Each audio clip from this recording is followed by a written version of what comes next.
And that's wonderful. So what we thought we'd do is each sort of share a bit of a session, and shall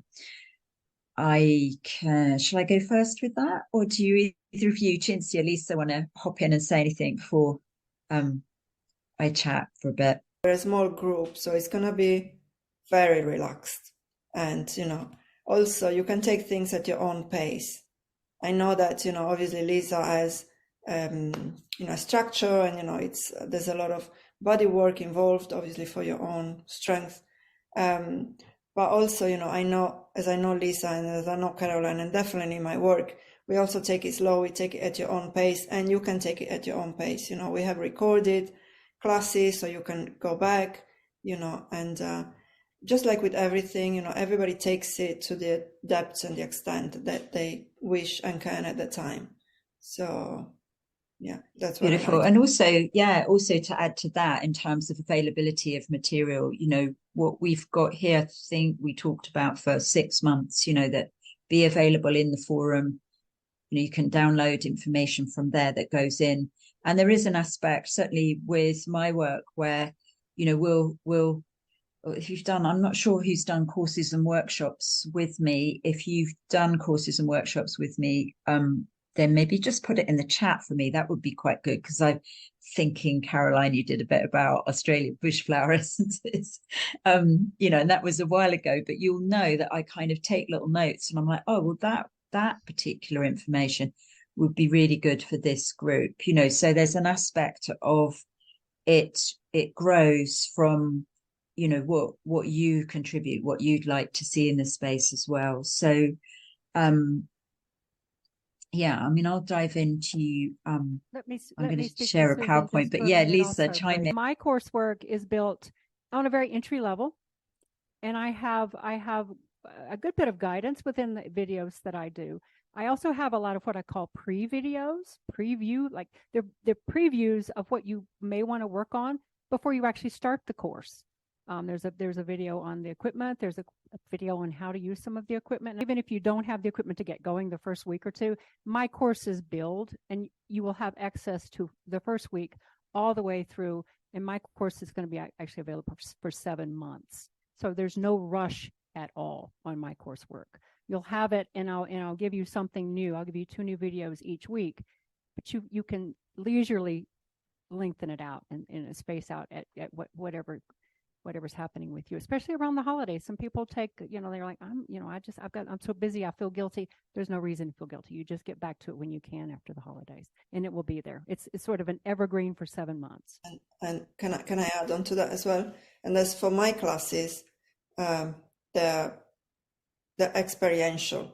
So there isn't a lot of stuff to read or study or do, really. It's more about being in the moment and diving into your inner guidance and opening sacred space and being together in that way. So there isn't much homework, let's say, and there definitely isn't any material to read.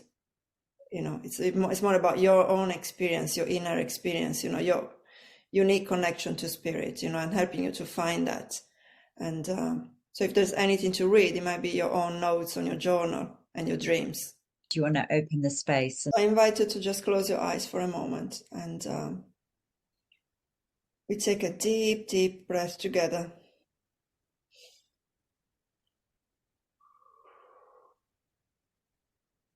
And let our mind rest. Because we've been hearing a lot of words in the last half an hour, so let's just be quiet for a moment more.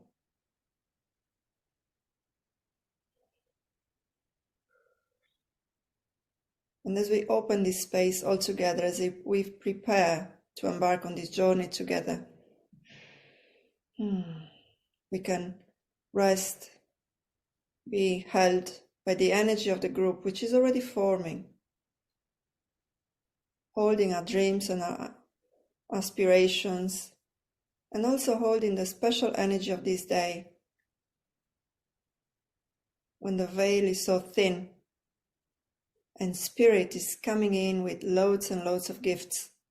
So let's open our heart to those gifts. Take a deep breath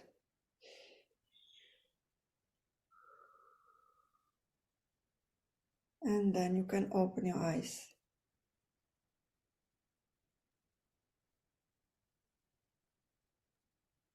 Super, thank you. So I was just going to do a screen share because that is probably what I'll do in most sessions at some stage. And, you know, in that kind of time that we'll have together. So the first session next week is with me. I'd like to know a little bit more about, you know, next week about what you're looking for from a health perspective, because that will help me craft what's needed. And we have some pillars that we're working with. You know, Lisa mentioned strength, resilience, grounding. We're going to look at those aspects in relation to things like foods, our hormones. You know, if we're anxious, we might want to eat more grounding foods, etc. So we're going to explore some of that. We're going to explore perhaps foods in relation to different systems in the body, where we source our food from. We're going to look into, you know, flower essences, homeopathy, but I really want you to direct that. I don't just want to be presenting stuff and have you listening and writing, and that's great. But, you know, you tease that information out of me, because I'm like a channel for information. So I get asked a question and, you know, it comes through. Obviously, I've gathered a lot, but I feel like there's a lot in my basket. And as I lift something out of the basket and share it, often like a whole history comes with that. So what I thought I'd do today is talk through a recipe that I'm going to share. I'll upload it tomorrow to the forum. I'm going to have a look at the forum itself tonight. But it's a recipe actually for hormonal balance. We're all women, and, you know, men have hormones too. So this also would be a good one for men. I just wanted to talk through a recipe and why all the things are in the recipe, because they all had a little kind of input to my journey and my story. So I invented these things called amaze balls for several reasons. I don't know if you've ever walked into a cafe and had a protein ball. You know, bought one and found it was a bit dry and not interesting. That was often my experience of a protein ball or a superfood ball or something when I went into the cafe, whether they'd been hanging around for a bit too long, but they just weren't really very exciting. So I wanted to make something a bit more exciting but nutritious, and something that whether you are, you know, 15 or 52 or somewhere in the middle, or beyond, as I am now. I probably wrote it when I was about 52, but or created them, but beyond, so that it would serve you in many ways. Like, what is superfood? What is nutritious food? And each ingredient, as with any recipe, has a unique part. And I think often we forget that certain parts of a recipe are important. And if you've ever baked something and left an ingredient out, you'll know from the flavor. But when we start to put things together, they, of course, have a synergy. And, you know, there's an aspect of what we're presenting in the course, which is about synergy as well. So there'll be lots of kind of crossovers, I'm sure, between things that I say and things that Cinzia says and actions that we perform through Lisa's movement that kind of come back to this whole or synergy. And synergy is really that the sum of everything is greater than its individual parts, you know. So there is something amazing about coming to the group space. It is the recipe, and, you know, we are baking. So each ingredient has a unique part, its nutrient profile. This is actually a recipe to help balance your hormones. And what I wanted to show you through this is it can inform your health choices going forward. And can we, through our health choices, reduce the strain on the economy and also on the environment, I should put in there? Can we eat well and be well? You know, and obviously I truly believe that, and that's what I work with all the time, but I find that is a lot of my sharing. So my background is, as you know, my training is as a homeopath, but I needed to learn about food. I needed to learn about sustenance. I needed to learn about where food came from to support people in their journey towards optimum health. And I often say, and you may have heard this elsewhere, is pay the farmer now, or we'll have to pay the doctor later. So why did I make these particular amaze balls, apart from finding protein balls in the cafe or wherever, not particularly interested? In perimenopause, I suddenly craved sweets. Now, I used to be a sugar addict as a kid. I couldn't wait to get to Granny's house. I loved sweet taste. Granny would have cakes. She would have biscuits. She would have sweets. I had an aunt who used to, my mum was horrified. She used to give us white bread, buttered. Well, it may not even have been butter. It might have been margarine. White bread buttered with sugar on. And we had sugar sandwiches, white sugar sandwiches. I absolutely loved going to my aunt's. You couldn't pay me to eat anything like that these days, but I paid for that kind of, desire as a young woman, I think, through the health choices that I made. So it took me a long time to ditch being a sugar addict. I trained myself out of it over time. And that's an important thing if you're making changes in your diet, is to take, and your lifestyle, is to take it slowly, to observe that one change you've made is having a positive impact. And it might take 2 or 3 months for you to notice the difference in terms of food, or it might be that you do something, you think, wow, that's made a difference already. And I feel brighter, I can think more clearly. So I learned to eat more green foods because green foods have a bitter taste. So they directly defeat sweet cravings. So if we're craving sweets, eat more greens. And I encourage people to eat a plate of greens if they can every day, because that also helps our liver in its work, and thus helps the detoxification process. So my first tip is to eat a plate of fresh organic greens every day to help beat the sugar cravings, and to mix it up those leaves. So we've got a combination of leaves, and some of those might have a softer, sweeter taste. That's fine. It's the bitter ones particularly that help the liver stimulate it and do its work. So watercress, spinach, rocket, kale, spring greens, alfalfa. When I look at the kale, I think, wow, my favorite thing to do with kale is I make a base, which I can share with you, which is a simple blend. And then we chop the kale, mix it through the kale, and then dehydrate it. So we've got kale crisps. They are so easy to make. If you go to the shops and buy them, they cost about £5 in the UK or $7 in the US. So, this is where we're looking at economy and ecology as well. So others that look at spring greens, alfalfa, we can do sprouts. Sprouting seeds is such a nutrient dense way to consume food, full of minerals, full of live enzymes to help us digest all the other food that we eat. So sprouts like alfalfa, romaine and cos lettuce, lamb's lettuce, mizuna, broccoli, radicchio, raw or steamed is the best way to eat your greens.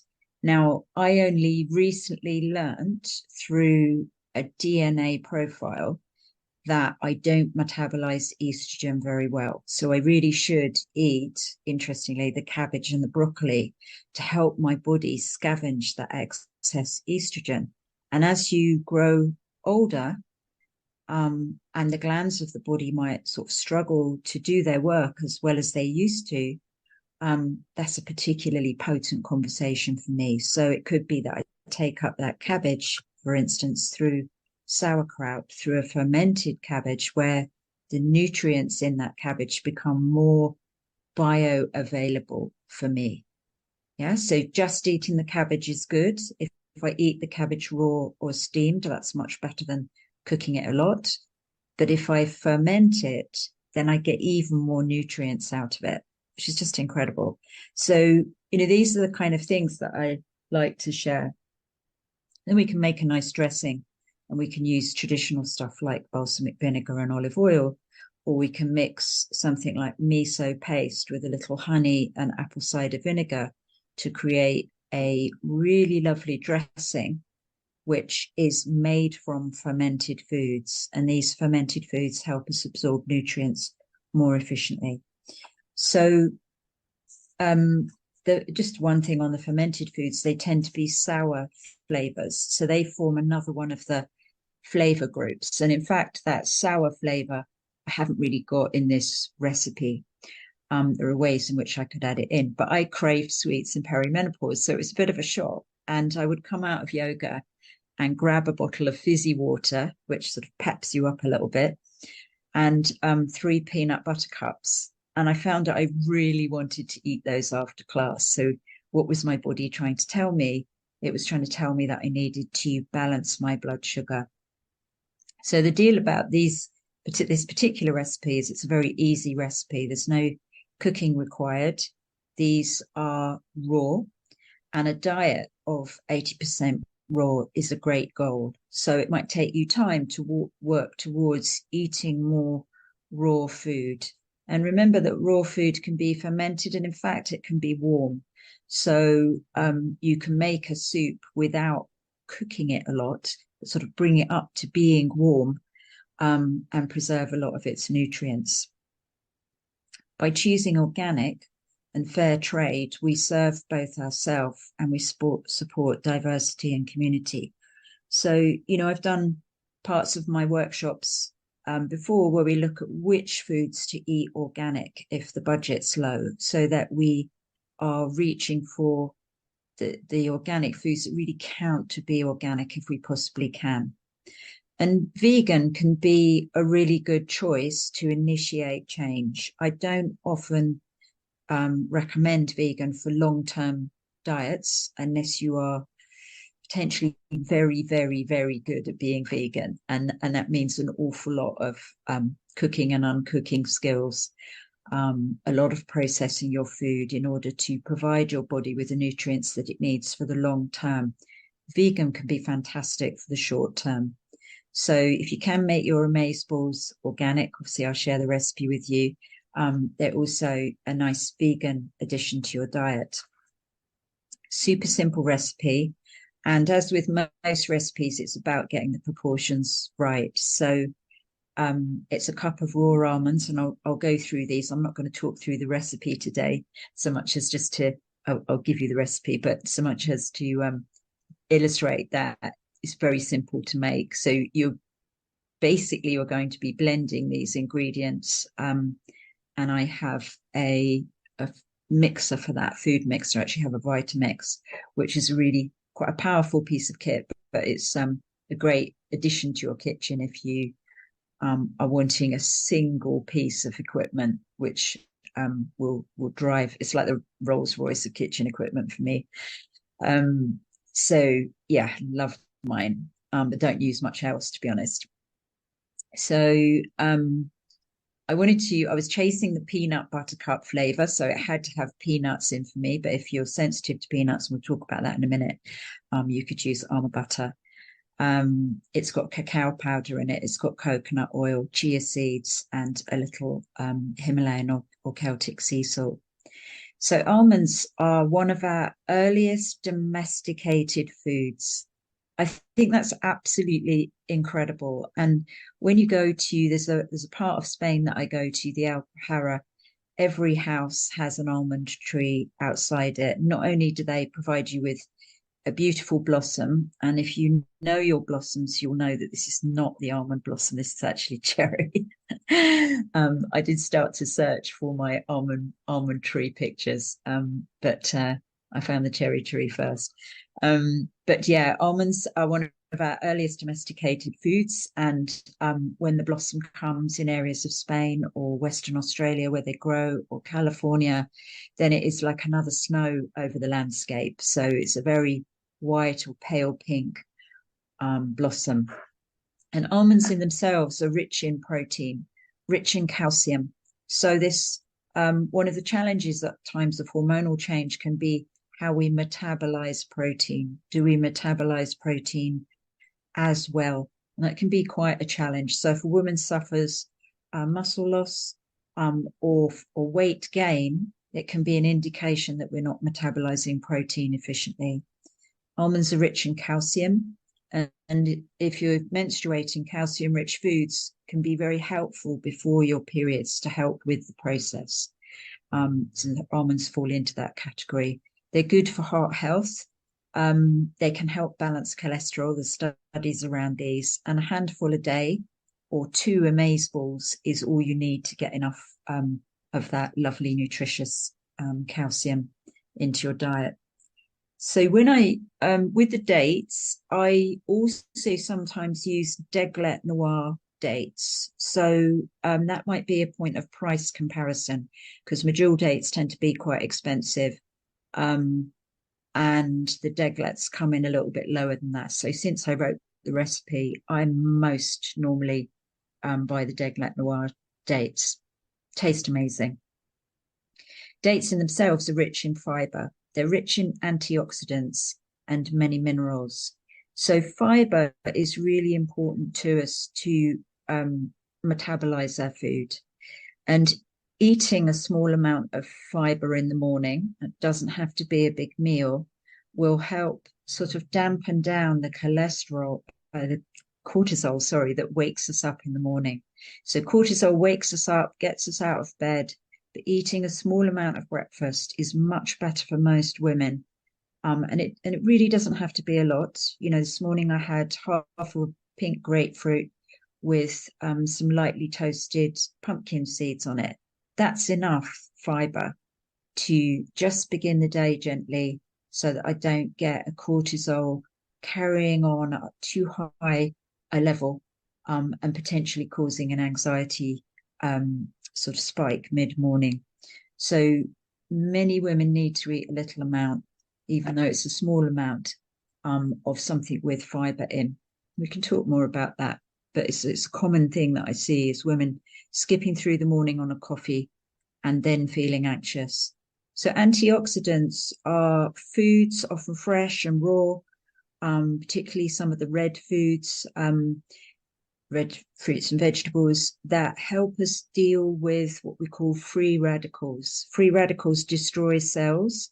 It can be something like stress, which affects us, that destroys our cells, or it could be something environmental, which is depleting our energy and, you know, causing destruction in the body. So we can eat antioxidants and do antioxidant rich practices like breath work to create some balance with environmental factors. Dates and in fact figs are rich in magnesium, calcium and phosphorus, and as such bones are made out of calcium and phosphorus. So these are useful foods to keep our bones strong. There's studies that show they keep our blood sugar in balance. So although they're the sweet element of this recipe, they do actually have a blood sugar balancing effect because of all the other things that are in them. And we dry them to nibble on through the winter months. So there's nutrient-dense foods for easy storage through the winter months. You know, they don't tend to go moldy like some of the other foods. They don't need salting. They don't need putting in brine like some of the other foods. They don't need, they're dried but not dried to husk, you know. So perhaps the jewel in the crown in the recipe is, of course, cacao. And I know Cinzia can talk more about cacao too, but it is a ceremonial superfood. And we use it the world over to celebrate, from Easter to Christmas to, you know, Mayan ceremonies. Cacao is honored and part of ritual. It's part of joy. We make a homeopathic remedy from it called chocolate, not surprisingly, and it's a wonderful remedy for depression. So it's a very heart-centered superfood, and it's rich in antioxidants. It's also rich in polyphenols, which sort of start off the digestive process for us. It's rich in magnesium and iron. So I've mentioned magnesium a lot. Magnesium we can talk about some more, but it helps balance the blood sugar. It helps soothe the nerves. It helps relax muscle. And as such, it could be really useful around things like cramps, whether that's headaches, menstrual cramps, your aches and pains in the body of any sort. Just going to welcome Natasha. I've seen you come in there. Peanut butter is another ingredient. So Natasha, I'm just talking through a recipe and why we've put the ingredients into it. I put peanut butter in because I was chasing that peanut butter cup flavor, and I like the crunchy one personally. So there's little tips around that in the recipe. But the problem with peanuts generally is that they are a heavily pesticided crop. And I believe that's highly likely where these allergies have come from, that they're ground nuts and they draw up a lot of pesticides from the soil. They're often grown alongside cotton, which is very, very pesticide because it has a lot of boll weevils, cotton boll weevils in them. So peanuts tend to pick up a lot of pesticides that can cause an imbalance in our hormones, and that then sets off the adrenal cortex, and suddenly we've got an allergic reaction, which perhaps we shouldn't have. So I've put coconut oil in here. Obviously, that's not readily available to us in the UK without going a little bit further, and the same for you, Gabby, in Canada. But it is a fabulous thing to have in your kitchen. So we need fats to make hormones, and obviously we can get fats from other places. Fats generally have been demonized, so many women need to add them into their diets to help make balance, make hormones, feed all of the systems in the body, need essential fatty acids. And sugar was voted in at some point and fats were voted out. So it became a kind of mantra of advertising that fat was bad for you, and that low fat sweetened products were where we were at, and we're beginning to make amends. But by increasing fats in our diet, introducing fats in our diet, and obviously the peanuts would fall into that as well, as do the chia seeds that are in the recipe. We are going to support all these different systems in our body. We're going to support the liver in its work. We're going to support heart and circulatory health, brain health, really fundamental. So a pregnant woman, for instance, will need fats in the second trimester to help the baby's brain develop. So the studies are there. We need often to learn to attend to fats. And coconut oil in itself is antifungal. It has some antifungal properties. So I've mentioned a bit about essential fatty acids here, and I've written seeds in moderation. So while we've got nuts in this recipe, we could be replacing the peanuts with another nut butter. You do need some fats to hold it all together. I think I say if you're using smooth peanut butter to make this recipe, then you might need less of the coconut oil. Seeds in moderation if you're sensitive to them. So sometimes at times of changing hormones, particularly menopause, women might find sensitivities to certain foods. So listen in about the seeds if you're not used to eating them. There's not that much of them, to be honest, in the recipe. It's, the main is the dates and the almonds and the cacao. But the liver struggles with toxins in our environment. It struggles to break down synthetic hormones, chemical residues, and in that process, it becomes dehydrated.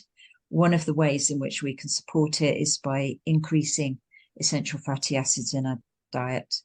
And if we were to take them as a supplement, I always say they're best in liquid form, in a cold pressed, in a dark bottle, and preferably organic. So, whether that's hemp seed oil or evening primrose oil, and you're looking to balance your hormonal cycle, or sea buckthorn oil to keep juicy, that can also help with brain fog. We can target these essential fatty acids to particular systems in the body. And then the chia seeds also have got lots of nutrients in. They're very few calories. They were prized by the Mayans because they deliver a lot of energy from that small amount of space. So you can, what's great about superfoods is you can take them on the journey with you. you know, so they're light, they're portable, they're nutrient dense. You don't need much of them. A little goes a long way. So, you know, chia seeds and, you know, things like the cacao really are superfoods. So I'm going to finish in a minute, but just to say that we generally can be quite dehydrated for lots of reasons.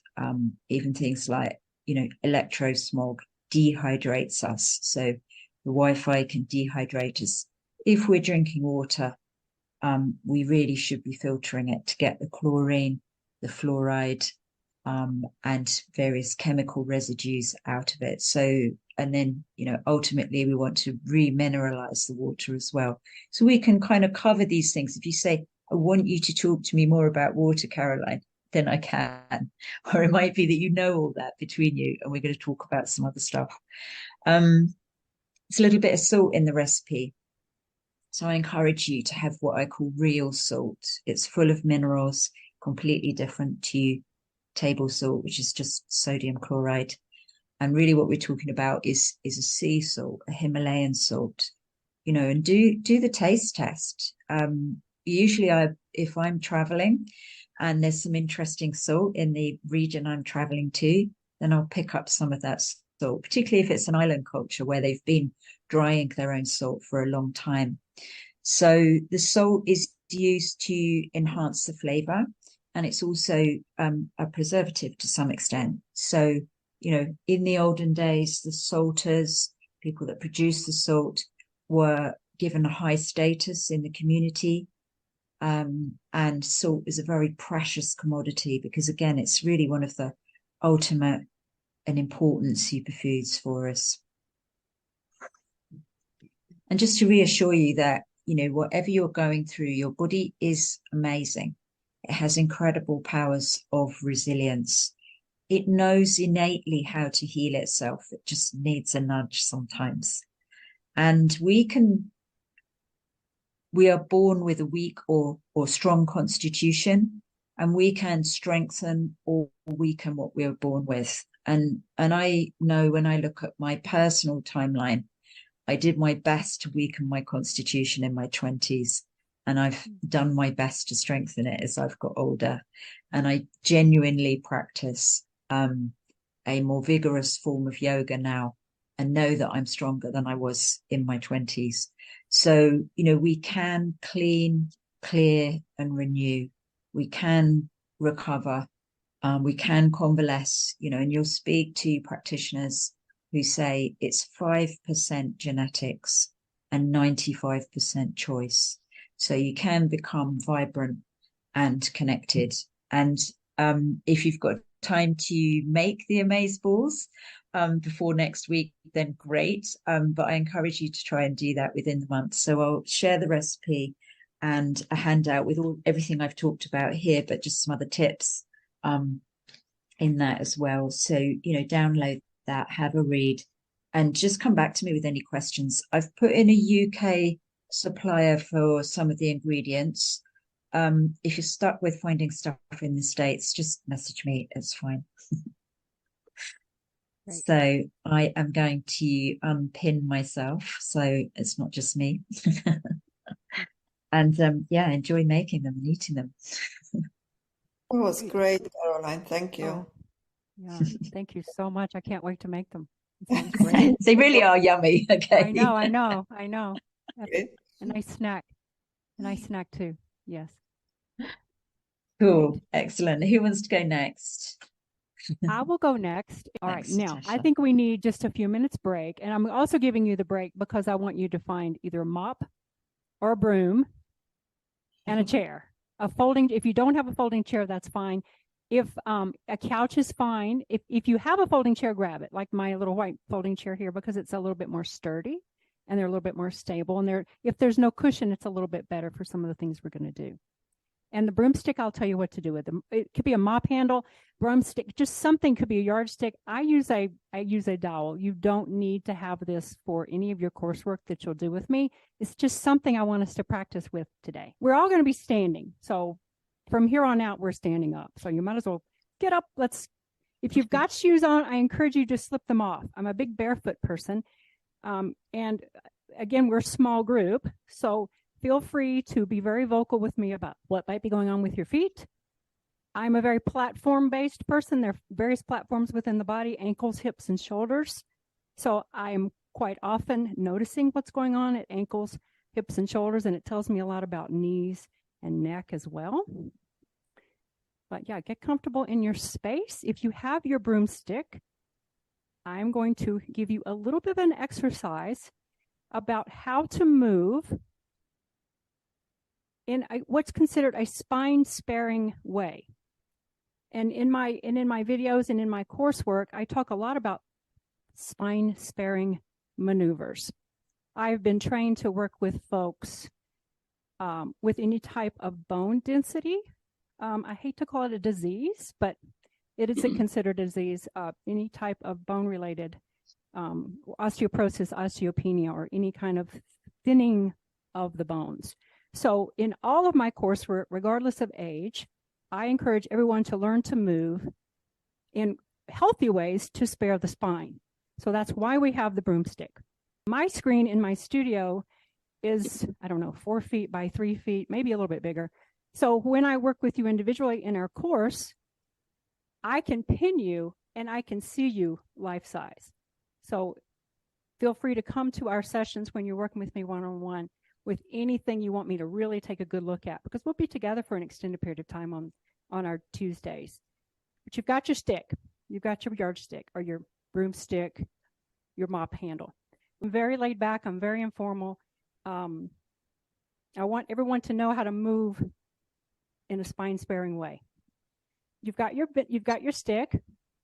I want you to put it at your back, and I'm going to put my back to you. Put the stick at the back of your head and right at your hips between your buttocks. So you're just putting it along your spine, in other words. It's going along your spine. And keep in mind, your neck and your head are an extension of your spine.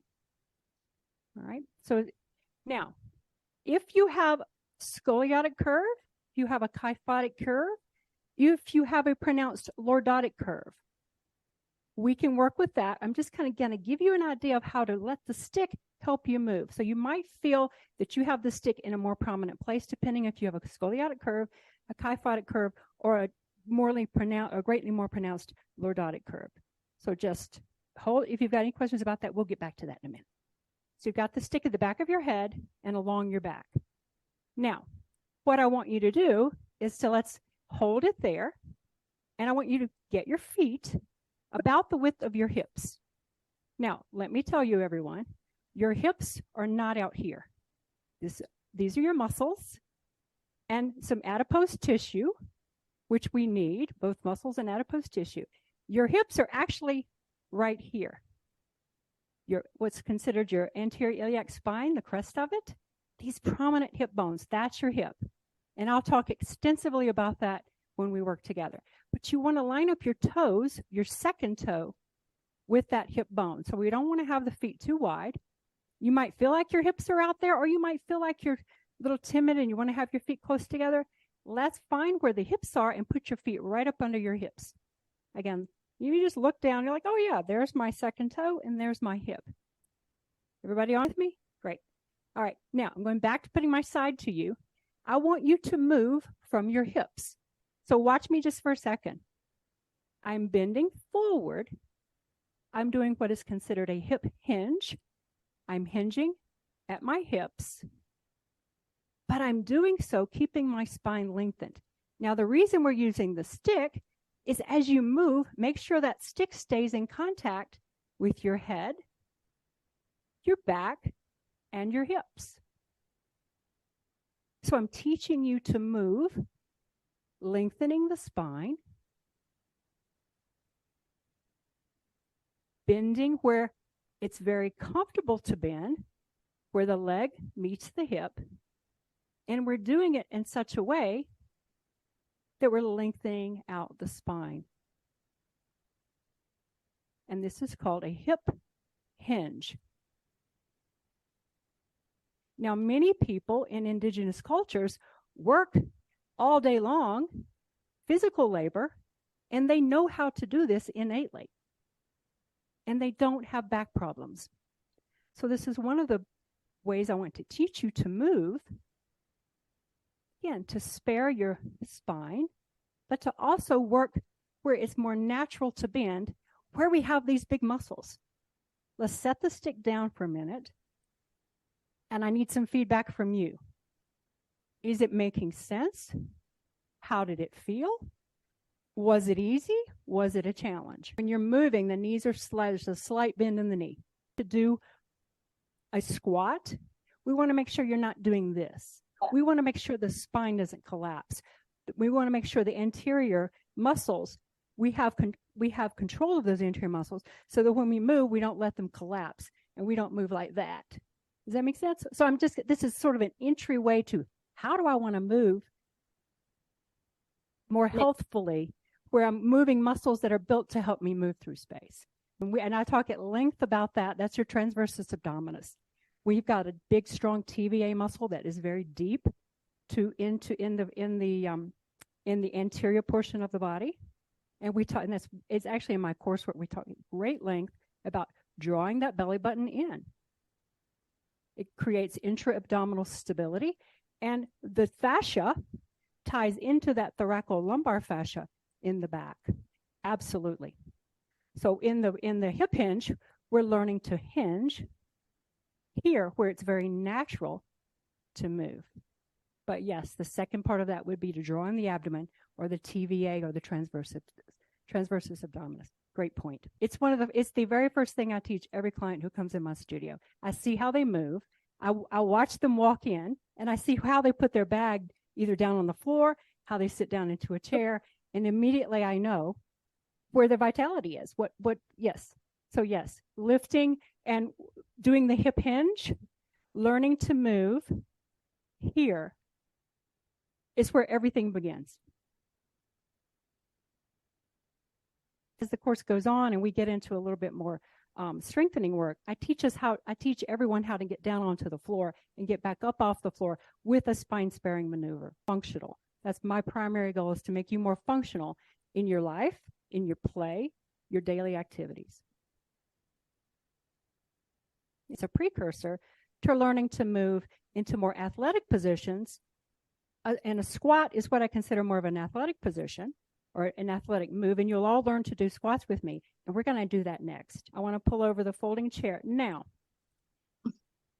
in the coursework, if you're working in the coursework with me, I actually have a video on how to use what we're going to practice as a test of a baseline fitness measure. So determining where you are with a baseline number.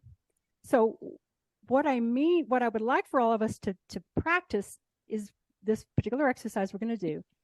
And then I'll send you away with, if you need more guidance, we can also do the test in here. I'll send you away with a little bit more guidance, and you can also preview the video on how to do this test on your own. But I want us to practice it together. It is a test, and I don't want you to be concerned about it being a test, but all of my clients who come into my studio work with me. We have to figure out where we are vitality-wise, where we are in our fitness. My goal for all of my clients when we start is to have a baseline. We set goals, SMART goals, which we can go over in the course, and I have videos with that as well, and we can talk about it when we meet at the end of the month. But we want to set some goals for ourselves. It can only be one goal. It can be a number of goals. You may decide you want to set 4 or 5 goals. And also your goals may change. However, this particular test that we're going to do together using the chair is a fantastic way to know where you are on strength of the hips and the legs. There's a little bit of a balance that comes with this. When you do this test, and I want you to practice it on your own, and I'll give you great guidelines. It's super easy to do. When you do this test, I want you to practice it a few times and then record your best score.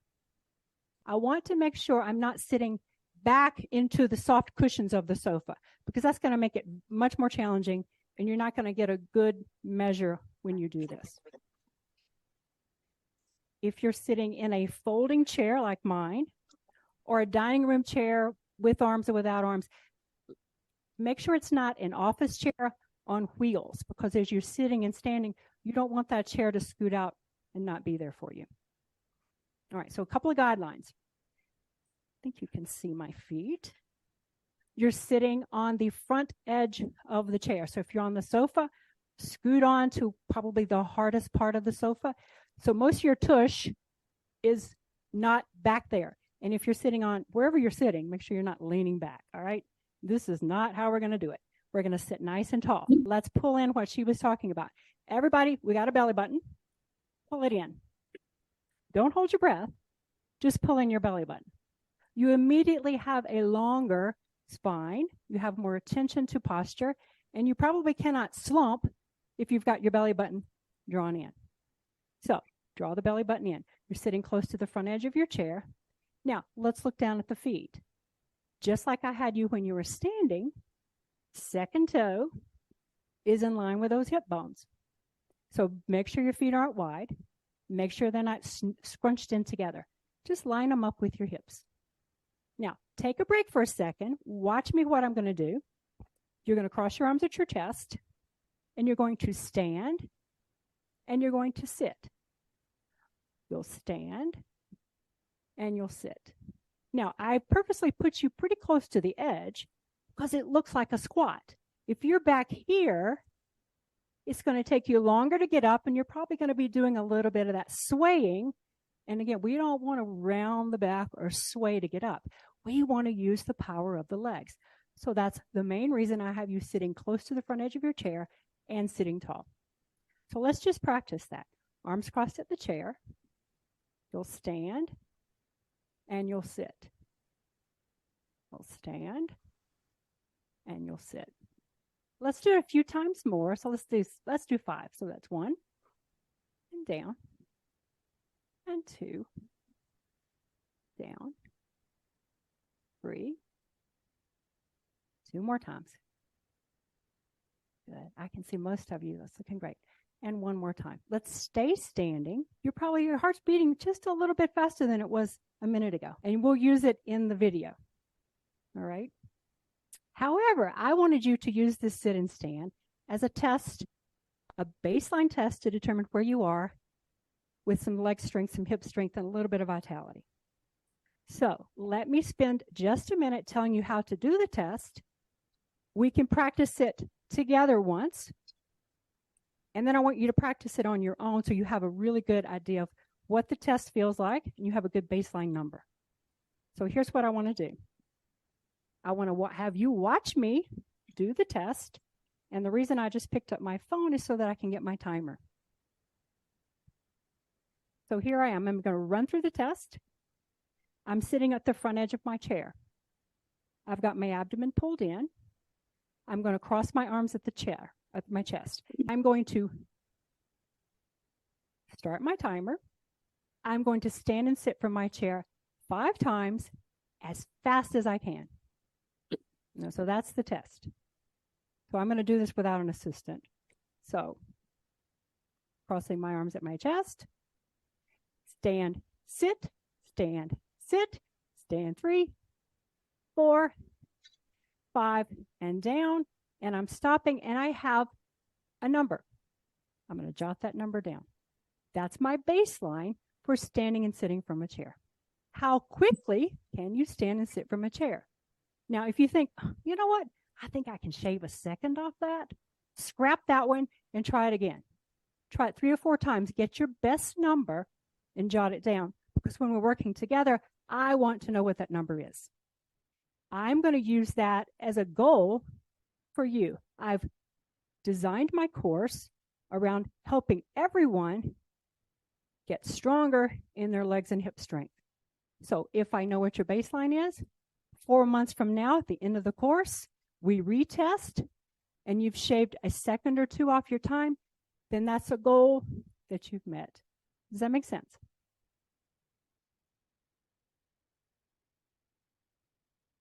Again, I have a video for this as well as a couple of other measures in a video. You can do this on your own as well. Let's practice it together. Let's see how fast we can sit and stand with our arms crossed at the chest for 5 times. And so you'll start from the seated position. You'll stand and sit 5 times, and your test will end when you sit down at number 5. Want to give it a go? So again, arms have to be crossed at the chest. You're sitting tall. Your belly's tucked in. You've got your feet firm on the floor right up under you. All right. Shall we begin? Or you can do this on your own. I'll do this with us as a class. Let's begin. Stand, sit. Stand, sit. And as you finish up 5, obviously you want to stop your timer and record how long it took you to stand and sit. And then by the end of November, December, we might repeat it. And of course, we'll repeat it at the end of our sessions, just to see if the coursework that I've given you has helped you strengthen your hips and legs and helped you move a little bit more functionally. Keep in mind, too, that my coursework is set up that you can repeat it. If you feel like week 1 for you, you're like, oh, you know what? I think I would need to repeat week 1. You have that. You'll have access to the videos throughout the time. Or if you find that week 1 might be a little easy for you, feel free to skip to week 2. I teach in levels. I will repeat myself quite often. If you're not comfortable doing the next move, I'll remind you what the level 1 move just prior to that looks like. So the course is for everyone, regardless of fitness level. There's a lot of extra in the videos. My videos are a workout. You get a cardio workout from me. It's a 20 to 25, sometimes 30-minute cardio workout. And I encourage you to do it most days of the week. And people go, what's most days of the week? At least 4 days of the week, because I'm interested in building cardio strength and getting you more functional. But you also get a video for strength building, not just cardio strength, but muscular strength building. So there's a second video that comes with instruction on planks and ground to standing, as well as weight training, as well as some of the other more specialized equipment that you'll get links to ordering. So thank you very much, Lisa, for this wonderful workout. Right, a lot of thinking and listening, a lot of movement. Right now, we're going to go into stillness and quiet, okay? So the way we're going to be working during the course is by using a lot of shamanic practices, like a shamanic journey with a drum and doing dream work and ceremony. Not today, because it's already been a long session. We're going to do a meditation instead, okay? So it's a very simple and very gentle guided visualization. And I've prepared a visualization for you, which is the Day of the Dead inspired meditation for you. And all you have to do really is relax and follow my voice. As we said, you've been listening to a lot of incredible content. You've been doing exercise with your witches' brooms and all. Now, take a deep breath. And relax. And I'm going to ask everybody to close your eyes.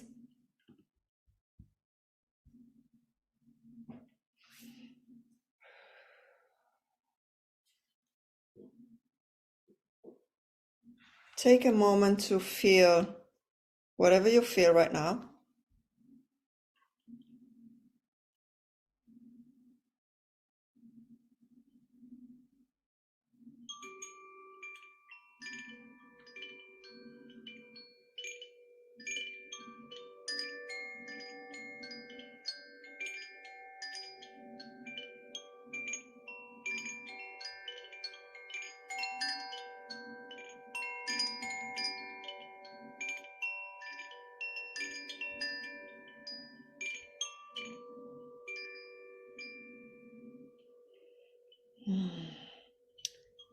It is the Day of the Dead.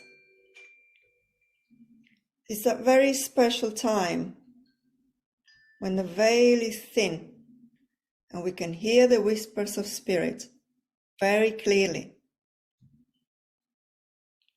So I invite you to visualize right now that you are standing in a place in nature, in a place far from home, surrounded by the most beautiful, lush forest. All is dark and all is quiet, but for the light of Grandma the Moon shining on the path before you, and the whisper of the stars above you. So take a moment to acclimate. Feel the moist soil under your bare feet. Smell the air. Feel the light breeze on your skin. Listen to the night birds and the insects and the rushing water in the distance.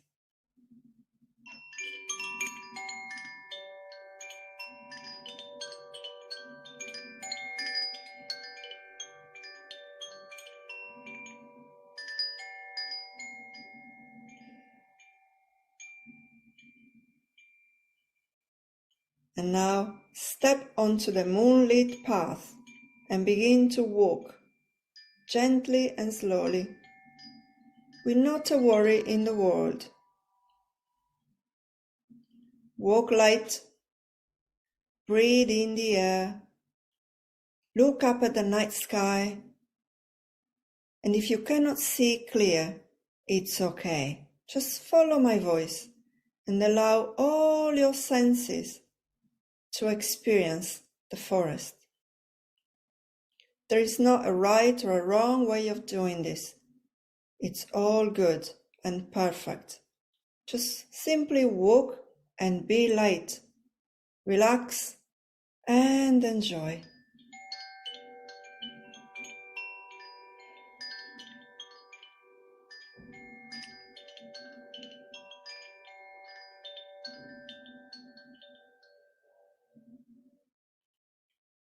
Walk deeper and deeper into the jungle, light on your feet, with the moon shining on your face through the filigree canopy of the tall trees.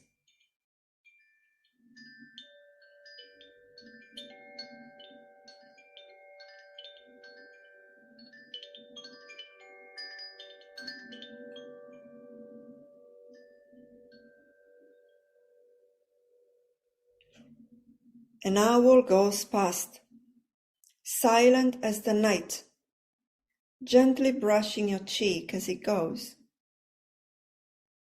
The owl is the messenger from the ancestors, is the messenger of the ones that guard the underworld and open the gateways on the nights of the Hanal Pishan, on a night like this.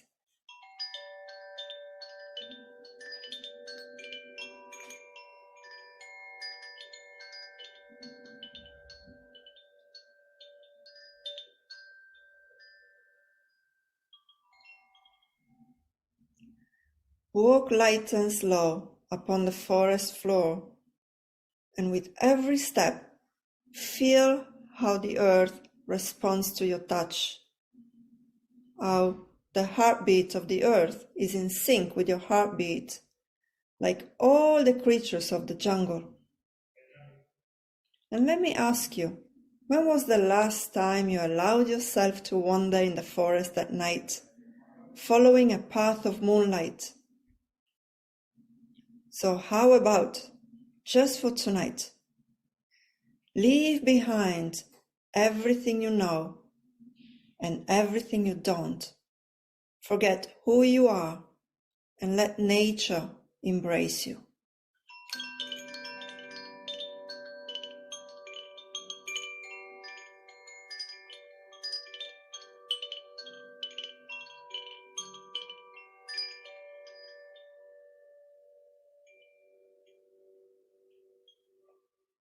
Now the owl appears once again ahead of you, this time perched on a low branch, looking in your direction as if waiting for you to catch up.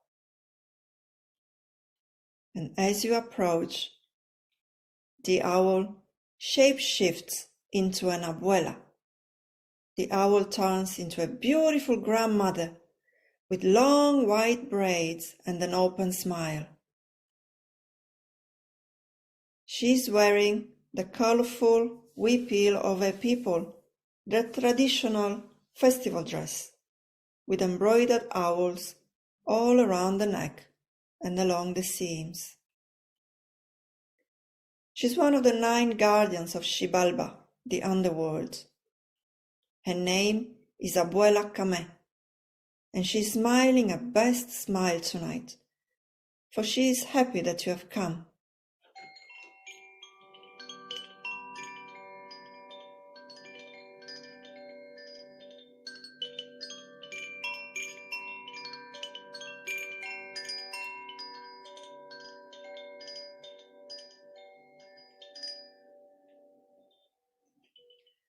So look at the grandmother, look at Abuela Kame.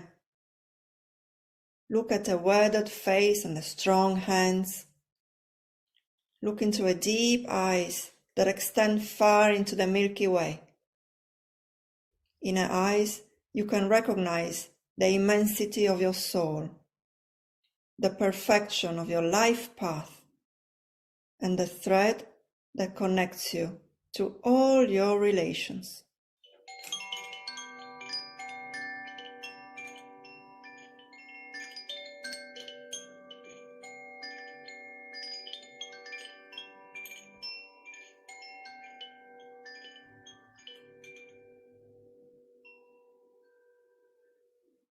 The grandmother moves aside a giant palm leaf, and behind it is the most wonderful scene.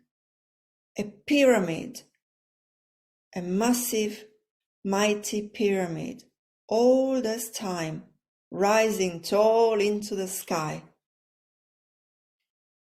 Now follow the grandmother Kame up the steps of the pyramid. And with every step you take, let go of the burden, whatever it may be, without thinking too much or trying too hard. Step by step, let go of anything that has been holding you back from living your best life. And if you don't know what to let go of, it's okay. Simply set the intention to release what must go, and your spirit will do the rest.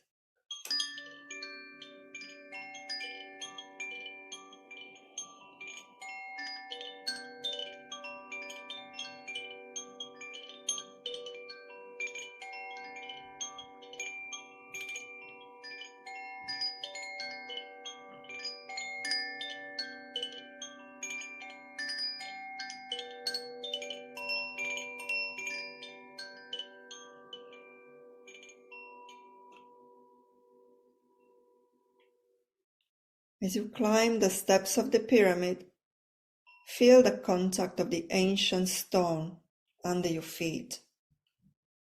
And as you climb higher and higher, you can see the jungle from a different perspective.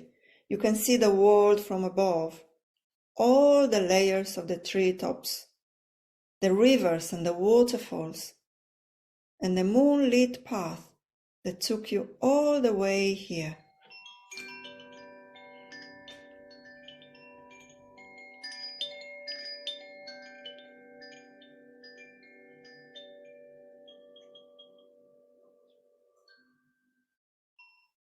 As you reach the top of the staircase, the grandmother invites you into the old temple. And as you step into the temple, the smoke of the resin of copal fills your lungs, purifying your bones and your soul. So take in the scent of time long gone, of mysteries undiscovered and wisdom carved in stone. This is the temple of the skull, the temple of Kame, and in the center of the room stands the altar of the dead. And all around there are hundreds of candles burning, reflecting the light onto the walls, forming shadows of people and animals, large and small. They are the spirits of the ones who lived before. 1 moon, 2 moons, 100 moons ago. There is an abundance of flowers around the altar, and offerings of food, water, sweet coffee, chocolate, and tobacco.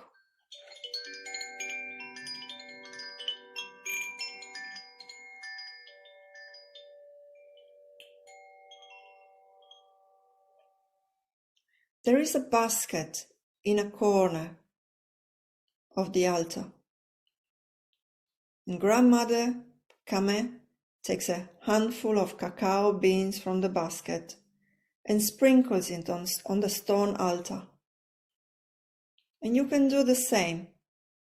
But before you do that, take a moment to send a prayer to your loved ones in spirit. Because even if they seem so far away, even if they have walked on other lands, smelled different trees, they are here tonight, just beyond the veil, sending you love and waiting for your words of gratitude. So when you're ready, take a handful of cacao beans from the basket, bless it, and sprinkle it on the stone altar to make an offering for your loved ones in spirit.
Abuela Kame, the grandmother, is looking at you and smiling. So look deep into her eyes and begin to trace your steps back from the mystery lands of Xibalba, of the underworld, back into your body consciousness and into your physical reality. The moon is shining on your face. The earth is breathing in unison with you. And the love of your ancestors is swelling in your heart. Take these blessings home with you. Share them with your family. Send prayers to all the nations of the world. May you be blessed 100 times. And now take a deep breath, and very slowly, when you're ready, you can open your eyes.